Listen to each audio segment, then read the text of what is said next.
अपने आसपास की खबरें देखने के लिए हमारे चैनल एक्टिव टाइम न्यूज़ को सब्सक्राइब करें और बेल आइकन को प्रेस करना ना भूलें। जयपुर में 15 दिन बाद अच्छी बारिश, आधे घंटे की बरसात में दरिया बन गई राजधानी की सड़कें। कई इलाकों में घुटनों तक भरा पानी। नाहरगढ़ की पहाड़ियों से बहने लगा झरना। तेज गर्मी और उमस से बेहाल जयपुर वासियों को सोमवार देर शाम हुई तेज बारिश से राहत मिली। इससे पहले 11 जुलाई को जयपुर में तेज बारिश हुई थी। पूरे जयपुर में करीब 20 से 25 मिनट तक जमकर पानी बरसा। इसी बीच बिजली भी खूब गरजी। इससे लोग दहशत में भी थे। आधे घंटे की बारिश में ही सड़कें दरिया बन गई। कई जगह घुटनों तक पानी भर गया, जिसके कारण दोपहिया और 4 पहिया वाहन चालकों को आने जाने में भारी परेशानी हुई। वहां सावन के पहले सोमवार का स्वागत मानसून ने किया। लोग घरों की छतों और खुली सड़कों पर निकल आए और तेज बारिश में भीगकर मानसून का आनंद लिया। जयपुर में नाहरगढ़ पहाड़ी पर तेज बारिश के बाद एकाएक झरना बहने लगा, जिसे देखकर लोग उत्साहित हो गए। चारदीवारी, Jalmahal road, Tonk road, JLN मार्ग, सीकर रोड, विद्याधर नगर, वैशाली सहित जयपुर शहर का अधिकांश इलाकों में खूब झमाझम हुई।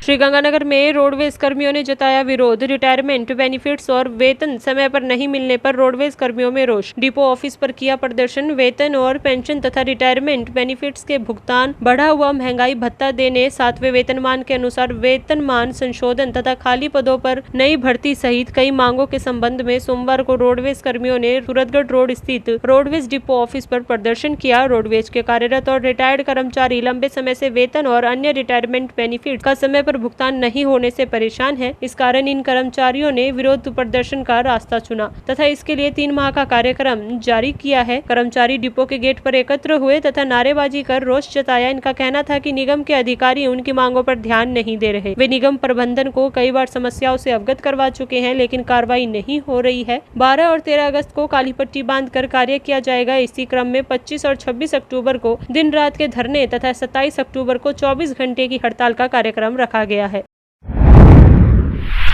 तड़पता रहा युवक, लोग बनाते रहे वीडियो। दोनों पैर टूटे और सड़क से चिपक गया था मांस। ड्यूटी से लौट रहे नर्सिंग कर्मी फरिश्ता बनाई। लोगों ने पूछा क्या रिश्ता है, बोली इंसानियत का। पैर इतनी बुरी तरह से कुचल गया था कि मांस रोड पर चिपट गया था। उसकी और मदद का कोई हाथ नहीं बढ़ा रहा था। पूरी भीड़ तमाशबीन थी। इसी भीड़ से फरिश्ता बनकर एक महिला सामने आई। उससे लोगों ने पूछा आपका इस युवक से क्या रिश्ता है, तो उस महिला ने बस इतना जवाब दिया, इंसानियत का। वह अकेले ही घायल युवक को सहारा देने का प्रयास करने लगी, पर यह अकेले आसान नहीं था। खुद को असहाय महसूस करते हुए वह रोने लगी। 2 लोगों का दिल पसीजा और वह आगे आए।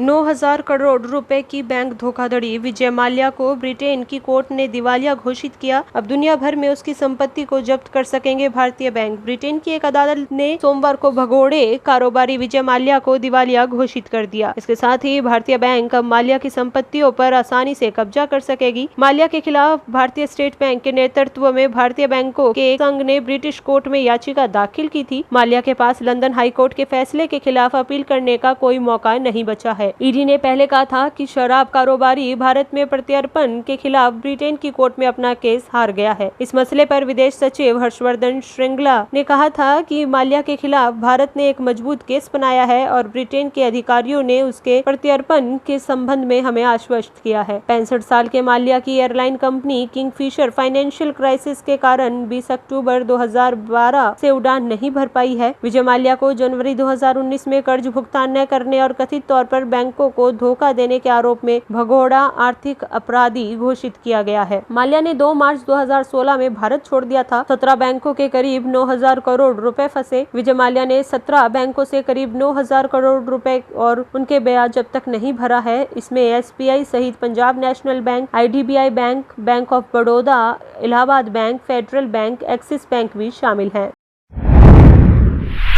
4 बार मुख्यमंत्री रहे, कभी कार्यकाल पूरा नहीं कर पाए। येदियुरप्पा सबसे पहले 12 नवंबर 2007 को कर्नाटक के मुख्यमंत्री बने, लेकिन महज 7 दिन बाद 19 नवंबर 2007 को ही उन्हें इस्तीफा देना पड़ा। इसके बाद 30 मई 2008 को दूसरी बार मुख्यमंत्री बने। भ्रष्टाचार के गंभीर आरोपों के चलते इस बार 4 अगस्त 2011 को इस्तीफा दिया। तीसरी बार 17 मई 2018 को मुख्यमंत्री बने और महज 6 दिन बाद 23 मई 2018 2018 को इस्तीफा हो गया। चौथी बार 26 जुलाई 2019 को मुख्यमंत्री बने और ठीक 2 साल बाद इस्तीफा दे दिया। लिंगायत समुदाय पर मजबूत पकड़। कर्नाटक में 2023 में विधानसभा चुनाव होने हैं और येदियुरप्पा की लिंगायत समुदाय पर मजबूत पकड़ है। ऐसे में उनके इस्तीफे के बाद भाजपा के लिए सबसे बड़ी चुनौती समुदाय को साधने की होगी। संतों ने भाजपा को चेतावनी दी थी कि अगर उन्हें हटाया गया तो परिणाम भुगतने होंगे।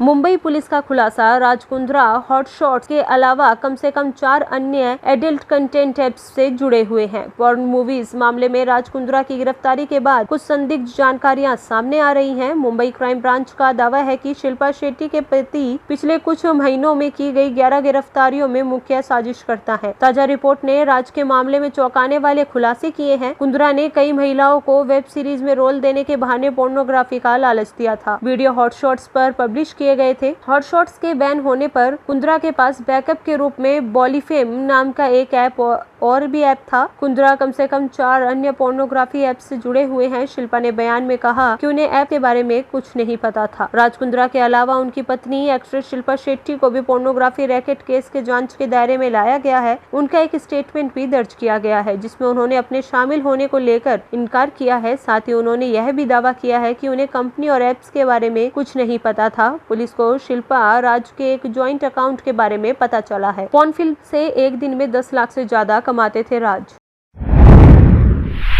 2 विदेशी महिलाएं गिरफ्तार। जयपुर में एटीएम हैक कर लूटे थे 32 लाख। उदयपुर में दे रही थी वारदात को अंजाम। एसओजी ने किया रंगे हाथ गिरफ्तार। उदयपुर के सुखेर इलाके में पंजाब नेशनल बैंक के एक एटीएम को हैक का प्रयास करते मौके पर ही पकड़ा। गिरफ्तारी के बाद टीम दोनों महिलाओं को लेकर जयपुर रवाना हो गई। दरअसल युगांडा और जाम्बिया की रहने वाली दोनों महिलाओं पर स्पेशल ऑपरेशन ग्रुप की टीम लगातार निगरानी कर रही थी। उदयपुर से पहले दोनों महिलाएं कोटा भी गई थी। यहाँ भी एटीएम हैक करने की कोशिश की गई। बीते दिनों जयपुर में महेश नगर स्थित बैंक ऑफ बड़ौदा में दोनों ने सर्वर हैक कर 32 लाख रुपए की ठगी की थी। इसके बाद से ही दोनों युवतियां फरार थी। इस पूरे ऑपरेशन की उदयपुर में स्थानीय पुलिस को भनक तक